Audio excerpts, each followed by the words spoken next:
নমস্কার দর্শক বন্ধু, আজ আমি আপনাদের সঙ্গে পন্ডি অক্সাইড শেয়ার নিয়ে আলোচনা করব। তো কোম্পানিটা কি করে, নাম আপনারা নিশ্চয়ই অনেকেই শুনেছেন। এই কোম্পানি হচ্ছে একটা বেসিক্যালি রিসাইক্লিং কোম্পানি। তো রিসাইক্লিং জিনিসটা কি, অনেকেই আমরা দেখবেন প্লাস্টিকের বিভিন্ন বোতল ব্যবহার করে সেটাকে বাড়ির বাইরে ফেলে দিই। এই বিভিন্ন যারা দেখবেন এই প্লাস্টিকের বোতল পোড়ায়, তারা এই সমস্তগুলো কিন্তু তুলে নিয়ে যায় এবং তুলে নিয়ে গিয়ে তারা কিন্তু বিভিন্ন কোম্পানিকে বিক্রি করে। বিভিন্ন কোম্পানি কি করে, তারা এই সমস্ত প্লাস্টিকগুলোকে রিসাইক্লিং করে আবার নতুন প্লাস্টিকের বোতল বা নতুন প্লাস্টিকের কোনো কন্টেনার তৈরি করে। তো সহজ ভাষায় এটাকে বলে রিসাইক্লিং। তো যদি আমরা পন্ডি অক্সাইডের ক্ষেত্রে দেখি, এরা কিন্তু বিভিন্ন জিনিসের রিসাইক্লিং করে। মেন যেটা করে সেটা হচ্ছে লেড অ্যাসিড ব্যাটারি রিসাইক্লিং, তার সাথে সাথে তারা অ্যালুমিনিয়াম, কপার এবং প্লাস্টিক রিসাইক্লিংও কিন্তু করে। এবার যদি আমরা খুব সহজ ভাষায় যদি উদাহরণ দিই, তো প্রথমেই ধরুন কোনো একটা ব্যাটারি ম্যানুফ্যাকচারার কোম্পানি আছে, যারা প্রতিদিন ধরুন হিউজ পরিমাণে ব্যাটারি ম্যানুফ্যাকচারিং করে। তাহলে যারা প্রতিদিন ধরুন যে ব্যাটারি ম্যানুফ্যাকচারিং কোম্পানি আছে, তারা যদি হিউজ পরিমাণে ব্যাটারি ম্যানুফ্যাকচার করে, তাহলে কিন্তু এই ব্যাটারি ম্যানুফ্যাকচারিং প্রসেসে একটা হিউজ পরিমাণে ব্যাটারির ওয়েস্ট হয়। তো যে পার্টটা ওয়েস্ট হয় সেটাকে তো পরিবেশে তো ডাম্প করে দিতে পারে না, কারণ হচ্ছে পরিবেশ দূষণ হবে। তো সেই কারণে গভর্নমেন্ট ম্যান্ডেট করেছে যে কোনো ব্যাটারি ম্যানুফ্যাকচারারকে কিন্তু তাকে ব্যাটারি রিসাইক্লিং করতেই হবে। এবার সমস্ত ব্যাটারি ম্যানুফ্যাকচারের কাছে কিন্তু রিসাইক্লিং ক্যাপাসিটি নেই, প্লাস সমস্ত ব্যাটারি ম্যানুফ্যাকচারের কাছে কিন্তু অত সময় নেই যে তারা নিজেরা রিসাইক্লিং করবে। কারণ নিজেরা যদি রিসাইক্লিং করে, তাহলে তাদের যে মেন ব্যবসা সেটা তারা কি করে করবে, না সেটা তারা কখন করবে। সেই জন্য তারা কি করে, রিসাইক্লিং কোম্পানিকে কাজ দিয়ে দেয় যে তোমরা আমার ওই রিসাইক্লিং করে দাও। এবং এই ধরনের কোম্পানি আছে, তারা রিসাইক্লিং করে দেয় এবং সেই সমস্ত ক্লায়েন্টের থেকে তারা পয়সা পেয়ে যায়। প্লাস অনেক কোম্পানি এখন নিজেদেরও কিন্তু রিসাইক্লিং এর প্ল্যান বানিয়ে নিচ্ছে। তো অনেকের বেশিরভাগ কোম্পানি, ধরুন ছোট একটা কোম্পানি আছে, তাদের সেই সমস্ত রিসাইক্লিং এর পেছনে খরচা করার সময় নেই। তো তারা বেসিক্যালি এই ধরনের কোম্পানিকে বলে, ভাই তুমি রিসাইক্লিং করে দাও। প্লাস রিসাইক্লিং করতে গেলে তো এক্সপার্টাইজ লাগে, এক্সপিরিয়েন্স লাগে, সবার তো সেটা থাকে না। তো এটা হচ্ছে ব্যাপার। এবার এটা আপনার শুধুমাত্র লেড ব্যাটারি বলে নয়, লেড ব্যাটারির সাথে সাথে আপনার যে অ্যালুমিনিয়াম থেকে শুরু করে, কপার থেকে শুরু করে এবং অন্যান্য যে সমস্ত অন্যান্য যে সমস্ত সেগমেন্ট আছে, সেই সমস্ত সেগমেন্ট থেকেও কিন্তু তারা এই রিসাইক্লিং এর কাজ কিন্তু পায়।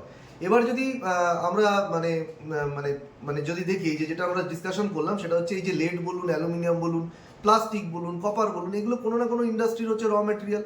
এবার এই র ম্যাটেরিয়াল থেকেই তো বিভিন্ন ইন্ডাস্ট্রি বিভিন্ন ফাইনাল প্রোডাক্ট তৈরি করে। এই র ম্যাটেরিয়াল থেকে যখন ফাইনাল প্রোডাক্ট তৈরি হয়, তখন কিন্তু এই প্রোডাকশন প্রসেসে প্রচুর পরিমাণে ওয়েস্ট তৈরি হয়। এবং এই ওয়েস্টগুলোকে কি করে, এই কোম্পানি হচ্ছে সেই ওয়েস্টগুলোকে কিনে নিয়ে সেখান থেকে বিভিন্ন রকমের ভ্যালু এডেড প্রোডাক্ট কিন্তু তৈরি করে। ভ্যালু এডেড প্রোডাক্ট হচ্ছে এই লেড, যে লেডের স্ক্র্যাপ বলুন বা অ্যালুমিনিয়ামের স্ক্র্যাপ বলুন, সেখান থেকে নতুন করে অ্যালুমিনিয়ামের আবার বিভিন্ন জিনিসপত্র বলুন বা লেডের বিভিন্ন জিনিসপত্র বলুন, তারা সেইগুলো কিন্তু তৈরি করে। তো এই হচ্ছে ওভারঅল বিজনেস মডেল। এবার হচ্ছে কোম্পানির আমরা ফিনান্সিয়াল পারফরমেন্স দেখবো, যে এই কোয়ার্টারে কোম্পানি কেমন রেজাল্ট করেছে। যদি দেখি গত বছরের মার্চ কোয়ার্টার থেকে এই বছরের মার্চ কোয়ার্টারে কোম্পানি 80% রেভিনিউ গ্রোথ এসছে এবং ফুল ইয়ারে কোম্পানির রেভিনিউ গ্রোথ এসছে 45%। এবার আমাদের দেখতে হবে যে রেভিনিউ গ্রোথটা কোথা থেকে এসছে। তো এখানে যদি দেখেন, রেভিনিউ গ্রোথ মূলত দুটো সেগমেন্ট থেকে এসছে, একটা হচ্ছে লেড সেগমেন্ট আর একটা হচ্ছে কপার সেগমেন্ট। লেড সেগমেন্টে তারা তাদের যে গত এই যে কোয়ার্টার যে বছর চলছে, এই ফিনান্সিয়াল ইয়ার 26-এর প্রথম বছরের 9 মাসে তারা কিন্তু 72,000 মেট্রিক টন ক্যাপাসিটি অ্যাড করেছে। তো এই যে ক্যাপাসিটি অ্যাড করেছে, এইখান থেকেই কিন্তু কোম্পানির এই মুহূর্তে রেভিনিউ এসছে। যে ক্যাপাসিটি তারা অ্যাড করেছে এই Q4-এ, কিন্তু এই মার্চ কোয়ার্টারে তারা নতুন কোনো ক্যাপাসিটি অ্যাড করেনি, যা করেছে ওই 9 মাসে করেছে। সেই ক্যাপাসিটি থেকে এখন প্রোডাকশন স্টার্ট হয়ে গেছে, তো সেখান থেকে তাদের রেভিনিউ এসছে। আর সেকেন্ড হচ্ছে কপার। গত বছরে কিন্তু তারা কপার রিসাইক্লিং করতো না, কপার রিসাইক্লিংয়ে তারা ঢুকেছে মোটামুটি 6-7 মাস হয়েছে। তো কপার ক্যাপাসিটি কিন্তু যাদের তাদের মোটামুটি ছিল হচ্ছে গত কোয়ার্টার পর্যন্ত যদি আপনি দেখেন, তো 6,000 মেট্রিক টন তাদের কপার ক্যাপাসিটি ছিল। এই কোয়ার্টারে তারা আরও 6,000 metric ton copper capacity add করেছে। তো সুতরাং তাদের যে এই রেভিনিউ গ্রোথ এসছে, এই যে ক্যাপাসিটি বাড়িয়েছে, এই ক্যাপাসিটি বাড়ানোর জন্য প্লাস অলরেডি যে লেডে ক্যাপাসিটি বাড়িয়ে অলরেডি দিয়েছে, সেখানে ক্যাপাসিটি ইউটিলাইজেশনের জন্য নতুন ক্যাপাসিটি থেকেই কিন্তু তাদের এই গ্রোথ এসছে। এবার যদি আমরা চলে যাই কোম্পানির মার্জিনে, কোম্পানির মার্জিন যদি দেখেন, তো কোম্পানির মার্জিন রয়েছে এই মুহূর্তে 6%। তো গত বছরের মার্চ কোয়ার্টার থেকে এই বছরের মার্চ কোয়ার্টারে 1% মতো মার্জিন বেড়েছে এবং ফুল ইয়ারে মার্জিন যদি আপনি দেখেন, তো 2% মতো মার্জিন বেড়ে এই মুহূর্তে 7% মার্জিন আছে। তো এবার হচ্ছে মার্জিন, এই যে কোম্পানির যে মার্জিন বাড়লো, এই মার্জিন কেন বাড়লো।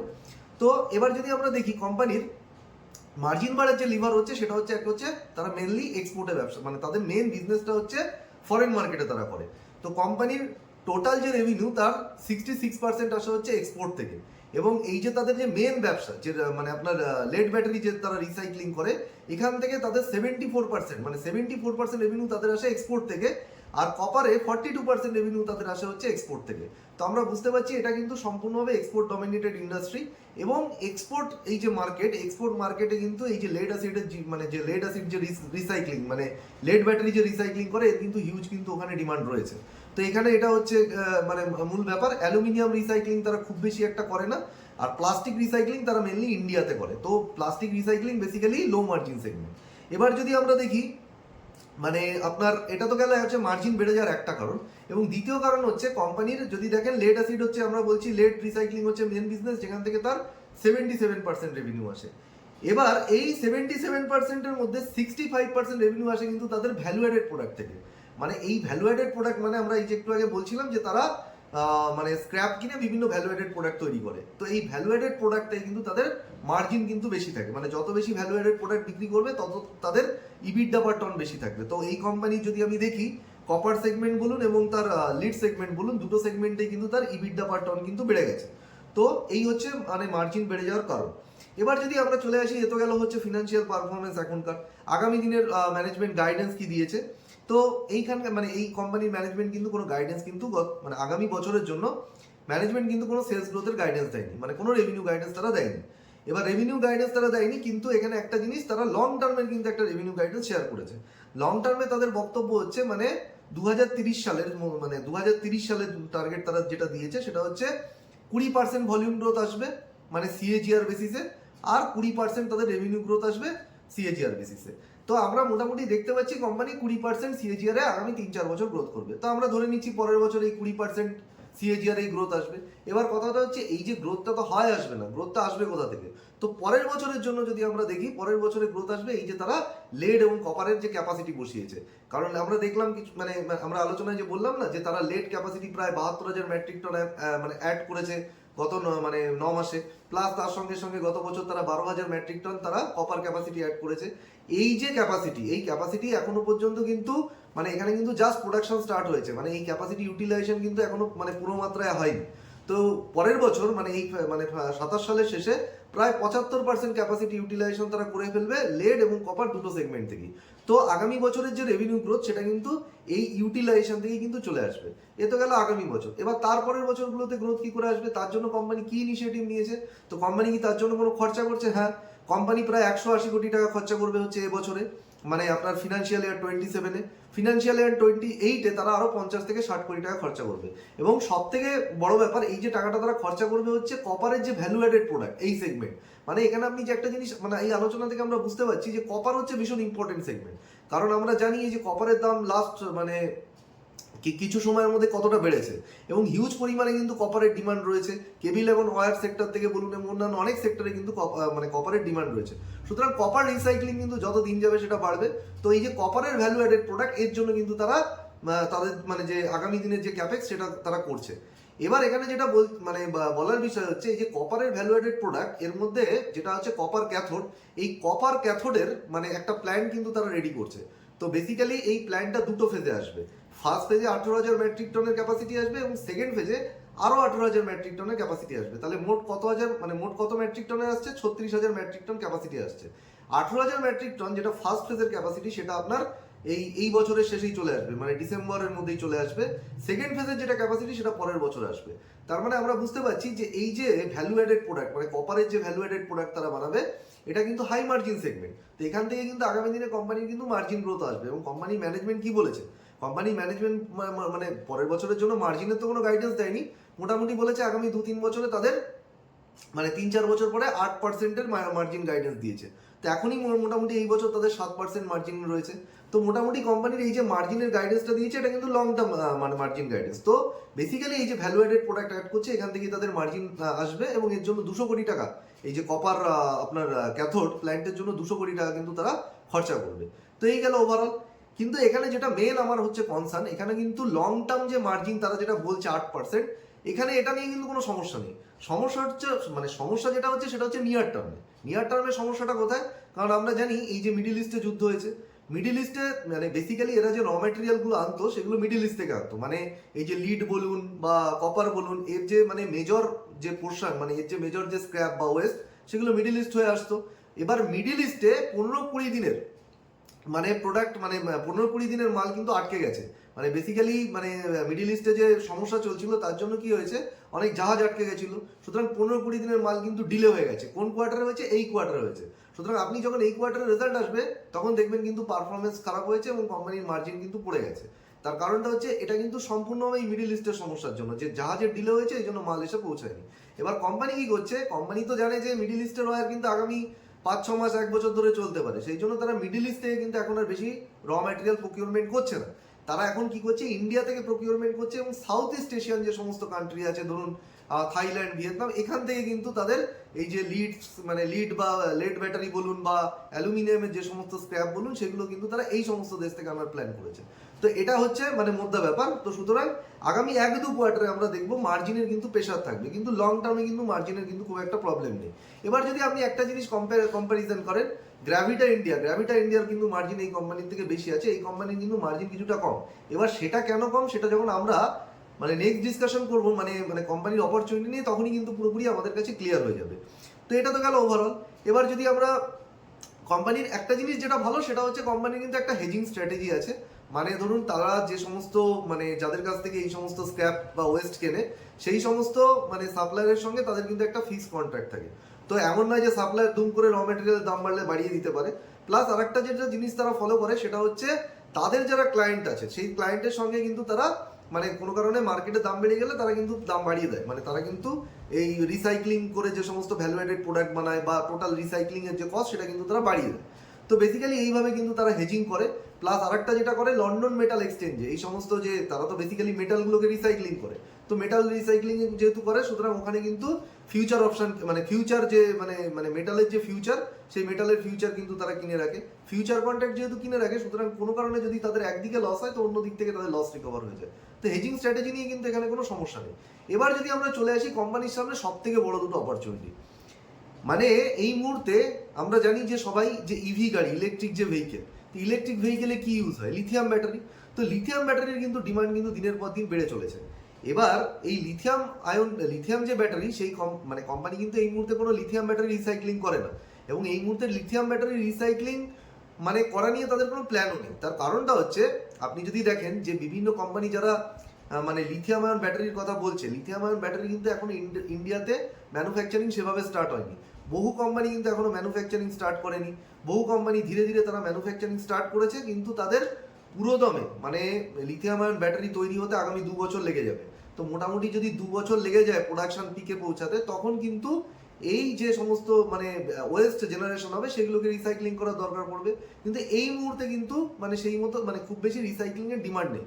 তো কোম্পানি কিন্তু প্ল্যান আছে যে ভবিষ্যতে তারা লিথিয়াম আয়ন রিসাইক্লিং এ ঢুকবে, কিন্তু এই মুহূর্তে কিন্তু তারা এখানে খুব বেশি ফোকাস করছে না। কিন্তু এখানে যেটা আমাদেরকে বুঝতে হবে সেটা হচ্ছে এই যে লিথিয়াম আয়ন ব্যাটারি না বিভিন্ন ধরনের হয়, এক এক ইন্ডাস্ট্রিতে এক এক ধরনের লিথিয়াম আয়ন ব্যাটারি লাগে। তো সুতরাং ব্যাটারি যেহেতু বিভিন্ন হয় সুতরাং তাদের রিসাইক্লিং এর ধরনও বিভিন্ন হয়। এবার এই রিসাইক্লিং করতে গেলে আপনাকে কিন্তু রিসাইক্লিং এর টেকনোলজি জানতে হবে, তার প্রসেস জানতে হবে। তো এই কোম্পানির ম্যানেজমেন্ট যেটা বক্তব্য হচ্ছে যে রিসাইক্লিং করতে গেলে, লিথিয়াম আয়ন ব্যাটারি রিসাইক্লিং করতে গেলে যে ধরনের টেকনোলজি এবং প্রসেস লাগে তাদের কিন্তু সেই সম্পর্কে কোনো নলেজ নেই। মানে তারা কিন্তু এই মুহূর্তে শিখছে যে কিভাবে ওগুলোকে রিসাইক্লিং করবে, ওর টেকনোলজি যেটা আছে সেটা সম্পর্কে তারা জানছে। এই একটা জায়গাতে আমি যেটা বলতে চাইছি, গ্র্যাভিটা ইন্ডিয়া তারা কিন্তু অনেকটা এগিয়ে গেছে। তাদের ম্যানেজমেন্ট কিন্তু একটা ক্লিয়ার গাইডেন্স দিয়েছে যে তারা 30,000 মেট্রিক টনের লিথিয়াম আয়ন ব্যাটারি প্ল্যান্ট 2 বছরের মধ্যে নিয়ে আসছে। কিন্তু এখানে কিন্তু ম্যানেজমেন্টের কিন্তু কোনো ক্লিয়ার কিন্তু ভিশন কিন্তু আমরা দেখতে পাচ্ছি না।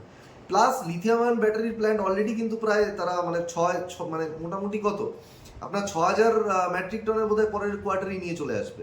তো বেসিক্যালি লিথিয়াম আয়ন যে ব্যাটারি সেখানে কিন্তু গ্র্যাভিটা ইন্ডিয়া কিন্তু এগিয়ে আছে। প্লাস এই কোম্পানির যেটা বক্তব্য আর একটা সেটা হচ্ছে যে এখন যে ইভি গাড়িতে যে লিথিয়াম আয়ন ব্যাটারিগুলো ইউজ হয় সেখান থেকে কতটা প্রফিট জেনারেট করা যায় সেটা নিয়ে তারা ভাবছে। মানে আদৌ যে লিথিয়াম আয়ন মানে রিসাইক্লিং করলেই তো হবে না, কেন আপনি রিসাইক্লিং করবেন? রিসাইক্লিং করে যদি আপনার বিজনেসের প্রফিট আসে তবে তো রিসাইক্লিং করবেন। তো আলটিমেটলি সেই রিসাইক্লিং নিয়ে তারা ভাবছে। সুতরাং আমরা দেখতে পাচ্ছি যে লিথিয়াম আয়ন কিন্তু আগামী দিনের জন্য একটা বিশাল বড় ফ্যাক্টর। কারণ হচ্ছে এক হচ্ছে ইভি গাড়িতে তো লিথিয়াম আয়ন মানে ইউজ হয়, তো লিথিয়াম ব্যাটারি ইউজ হয়। তো আগামী দিন ইভি গাড়ির ডিমান্ড বাড়তে চলেছে। প্লাস সোলার প্ল্যান্টে যে ব্যাটারি লাগে সেটাও কিন্তু লিথিয়াম আয়ন ব্যাটারি। তো এই জন্য কিন্তু লিথিয়াম আয়নের উপর ফোকাস করতে হবে। কিন্তু এই কোম্পানি কিন্তু এখানে তার কম্পিটিটরতে কিন্তু কিছুটা পিছিয়ে আছে। প্লাস দ্বিতীয় আর একটা অপরচুনিটি সেটা হচ্ছে গভর্নমেন্ট বলেছি ম্যান্ডেট করে দিয়েছে যে প্রত্যেক কোম্পানি, মানে যে সমস্ত কোম্পানি ব্যাটারি বা কোনো রকম কেমিক্যাল, এই সমস্ত যারা মানে মানে ব্যাটারি যারা ম্যানুফ্যাকচার করছে বা কোনো হ্যাজার্ডাস কেমিক্যাল যেগুলো লেড অ্যাসিড ব্যাটারিতে ইউজ হয়, সেই জন্য কিন্তু এগুলোকে কিন্তু রিসাইকেল করতেই হবে। এবার বহু কোম্পানির হাতে তো টাইম থাকে না, এক্সপার্টাইজও থাকে না রিসাইকেল করার, তো সেই জন্য তারা কি করছে, এই ধরনের কোম্পানিকে এসে বলছে ভাই তুমি আমার রিসাইক্লিং করে দাও। তো এরা কি করে, এই যে রিসাইক্লিং করে একটা গভর্নমেন্টের একটা মানে সাইট আছে, সেটা হচ্ছে সেন্ট্রাল পলিউশন কন্ট্রোল বোর্ডের সাইট। তো সেখানে গিয়ে কিন্তু তারা এই যে যতটুকু তারা রিসাইক্লিং করেছে সেই ডেটাটাকে তারা ওখানে ভরে দেয়। এবার তার ভিত্তিতে গভর্নমেন্ট ফার্স্টে স্ক্রুটিনি করে দেখে যে তারা কতটা রিসাইক্লিং করেছে, কোনো রিসাইক্লিং কোম্পানি যতটা তারা রিসাইক্লিং করেছে তার উপর তারা একটা ক্রেডিট পায় গভর্নমেন্টের থেকে। এবার যে ধরনের কোম্পানি, মানে ধরুন ব্যাটারি ম্যানুফ্যাকচারার, অ্যাকচুয়ালি টার্গেটটা কাদের দেওয়া হয়েছে, ব্যাটারি ম্যানুফ্যাকচারারকে দেওয়া হয়েছে। তো ব্যাটারি ম্যানুফ্যাকচারার যদি নিজে কোনো কারণে না করতে পারে তখন তাদেরকে এদের কাছে আসতে হয়। তো তারা কি করলো, ধরুন আমি ব্যাটারি ম্যানুফ্যাকচারার, আমার কাছে টাইম নেই, এক্সপার্টাইজ নেই, আমি কি করলাম, এই যে ইপিআর বলে এক্সটেন্ডেড প্রডিউসার রেসপন্সিবিলিটি, এই ইপিআর ক্রেডিট যেটা মানে আপনার এই কোম্পানি পেয়েছে, রিসাইক্লিং কোম্পানি পেয়েছে, তার কাছ থেকে আমি ইপিআর ক্রেডিট আমি কিনে নিলাম। তো আমি যদি ইপিআর ক্রেডিট কিনে নিই তাহলে আমার যে টার্গেট আছে সেটা কিন্তু পুরোপুরি ফুলফিল হয়ে যাবে। তো সেই ইপিআর ক্রেডিট সেল করে কিন্তু কোম্পানির, মানে শুধুমাত্র এই কোম্পানি না, যে কোনো রিসাইক্লিং কোম্পানির কিন্তু হিউজ বেনিফিট রয়েছে এখানে। এবার যদি আমরা কোম্পানির লাস্ট যদি আমরা দেখি, মানে ওয়ার্কিং ক্যাপিটাল বা ব্যালেন্স শিটের দিকে যদি নজর দিই, কোম্পানির কিন্তু ক্যাশ ফ্লো নেগেটিভ। তো কোম্পানির ক্যাশ ফ্লো কেন নেগেটিভ, তার কারণটা হচ্ছে রিসিভেবল ডেজ বেড়ে গেছে, ইনভেন্টারি ডেজ বেড়ে গেছে। ইনভেন্টারি ডেজ বেড়ে যাওয়ার কারণ তো আমরা বুঝলাম, কারণ সমস্ত কোম্পানি কিন্তু অ্যাডভান্স ইনভেন্টারি কিন্তু তারা তুলে রাখছে, কারণ মিডল ইস্টে যুদ্ধ হচ্ছে বলে। কিন্তু রিসিভেবল ডেজ বেড়ে যাওয়ার এখানে কারণ কি, রিসিভেবল ডেজ বেড়ে যাওয়ার কারণ হচ্ছে এই মিডিল ইস্ট থেকেই, মানে মানে কোনো মিডিল ইস্টের সমস্যার জন্য কি হয়েছে, 120 থেকে 130 কোটি টাকার একটা অর্ডার তাদের ছিল, যে অর্ডারটা মানে তারা কিন্তু ডেলিভার করতে পারেনি, মানে এই কোয়ার্টারের মধ্যে ডেলিভার করতে পারেনি। ফলে ক্লায়েন্টের কাছ থেকে যে 120 থেকে 130 কোটি টাকা তাদের পাওয়ার কথা ছিল সেটা কিন্তু তারা পায়নি। আলটিমেটলি কি হয়েছে, এর জন্য তাদের রিসিভেবল অ্যামাউন্ট বেড়ে কিন্তু ডবল হয়ে গেছে। এবং এই ম্যানেজমেন্টের বক্তব্য হচ্ছে এই টাকাটা যদি তারা পেয়ে যেত তাহলে কিন্তু তাদের ক্যাশ ফ্লো পজিটিভ হতো। তো এখানে যেটা মানে মেন কনসার্ন হচ্ছে ওয়ার্কিং ক্যাপিটালের সমস্যা। তো এটা তো যুদ্ধের জন্য হচ্ছে, তো যুদ্ধের মিটে গেলে এই ওয়ার্কিং ক্যাপিটালের সমস্যা থাকার কিন্তু কথা নয়, কারণ কোম্পানির যদি আপনি ব্যালেন্স শিট দেখেন কোম্পানির কিন্তু কোনো লং টার্ম লোন নেই। কিন্তু এখানে আরেকটা জিনিস আছে, সেটা হচ্ছে কোম্পানির শর্ট টার্ম লোন আছে। মানে ব্যাপারটা হচ্ছে একটা জিনিস এখানে মানে ফলো করার মতো বিষয়, কোম্পানি তো বলছে আমাদের ওয়ার্কিং ক্যাপিটাল পজিটিভ হয়ে যাবে, বাট যেটা আমাদের দেখতে হবে সেটা হচ্ছে যে সমস্ত কোম্পানি ওয়ার্কিং ক্যাপিটাল ইন্টেন্সিভ না, তাদের কিন্তু এই মাঝে মাঝেই কিন্তু আপনার মানে ওয়ার্কিং ক্যাপিটালের সমস্যা দেখা যায়, এবং তার জন্য কি হয়, তাদের ক্যাশ ফ্লো নেগেটিভ হয়। তো বেসিক্যালি আলটিমেটলি যদি কোম্পানি মানে কাগজে প্রফিট বানায় এবং সেটা থেকে ক্যাশ ফ্লো জেনারেট করতে না পারে, তাহলে সেটা কোম্পানির জন্য একটা বড় সমস্যার কারণ হয়ে দাঁড়ায়। এবার লাস্ট যেটা আমাদের ডিসকাশন করতে হবে, যে বেডটা এই মুহূর্তে কোথায় দাঁড়িয়ে আছে, মানে আমি কি কোম্পানিকে নেবো কি নেবো না। তো যদি দেখেন, মানে যদি আপনি কোম্পানি যে সমস্ত গাইডেন্স দিচ্ছে, এই যে বলছে 8% মার্জিন করবো, আরও সির গাইডেন্স দিয়েছে 20% প্লাস, এইগুলো কিন্তু সমস্ত মানে 2030-এর জন্য টার্গেট। এবার কথা হচ্ছে, যদি আপনি এটাকে গ্র্যাভিটা ইন্ডিয়ার সঙ্গে তুলনা করেন, তারাও কিন্তু লং টার্ম মার্জিনের গাইডেন্স দিয়েছে, তারাও কিন্তু রেভিনিউ গ্রোথের গাইডেন্স দিয়েছে। মানে আমি একটা জিনিস বুঝতে পারছি, মানে আপনারা একটা জিনিস বুঝতে পারছেন যে এখানে যে স্টোরিটা রয়েছে না, মানে এই সমস্ত আপনার রিসাইক্লিং থেকে মানে পুরোপুরি যে বেনিফিটগুলো আসবে সেগুলো কিন্তু 3-4 বছর পরে আসবে। নিয়ার টার্মে কিন্তু কোনো বেনিফিট কিন্তু সেভাবে আসছে না, মার্জিন প্রেশার থাকছে। এবং কোম্পানির ম্যানেজমেন্ট, মানে আমরা যে অ্যানালিসিস করে দেখালাম যে পরের বছর কতটা মার্জিন এবং কতটা রেভিনিউ গ্রোথ আসতে পারে, তার ভিত্তিতে যদি আপনি স্টকটা দেখেন সেটা কিন্তু তার প্রাইসে অলরেডি ফ্যাক্টর হয়ে গিয়েছে। মানে এখান থেকে মানে এখনো পর্যন্ত যে কন্ডিশন বা যে রেজাল্ট তারা করেছে, রেজাল্ট যথেষ্ট ভালো করার পরও তাদের যে আউটলুক রয়েছে সেখান থেকে কিন্তু স্টক কিন্তু এই মুহূর্তে বাড়ার চান্স নেই, বরঞ্চ এই যে নিয়ার টার্মে মার্জিন প্রেশার থাকবে গত এক বছরে, মানে মানে আমরা মানে ম্যানেজমেন্টের সেই রকম কোনো ভিশন নেই যে তারা নতুন কোনো মানে বিশাল কিছু করে ফেলবে, বা লিথিয়াম আয়ন ব্যাটারি নিয়ে তাদের কিন্তু কোনো পজিটিভ যে খুব বেশি তারা আশাবাদী তা নয়। সুতরাং এখান থেকে কিন্তু নিয়ার টার্মে বরঞ্চ স্টক কিন্তু নিচে নেমে যাওয়ার চান্স রয়েছে। মানে অলরেডি যে সমস্ত পজিটিভ নিউজ ছিল সেগুলো কিন্তু স্টকে অলরেডি রিফ্লেক্ট হয়ে গেছে, তো স্টক এখান থেকে কিন্তু নিচে যাওয়ার চান্স রয়েছে। কিন্তু এখানে আবার ওই একটাই বক্তব্য, সবকিছু ডিপেন্ড করে হচ্ছে আপনি মানে কত দিনের জন্য ইনভেস্ট করছেন। আপনি যদি শর্ট টার্মের জন্য ইনভেস্ট করেন তাহলে কিন্তু মানে আগামী 1-2 বছরের জন্য কিছুদিন আমার মতে ওয়েট করে যাওয়া উচিত। যদি আপনি লং টার্ম ইনভেস্টর হন তাহলেও কিন্তু আমার মতে মানে মানে এখন একটু ওয়েট এবং ওয়াচে থাকা উচিত, তারপরে কিন্তু এটা আপনি নেবেন কিনা সেটা আপনি আপনার রিস্ক এবং রিওয়ার্ড অনুযায়ী ভেবে দেখবেন। তো আশা করি ভিডিওটা ভালো লাগলো। তো এই বলে আমি আমার বক্তব্য শেষ করছি, ভালো থাকবেন।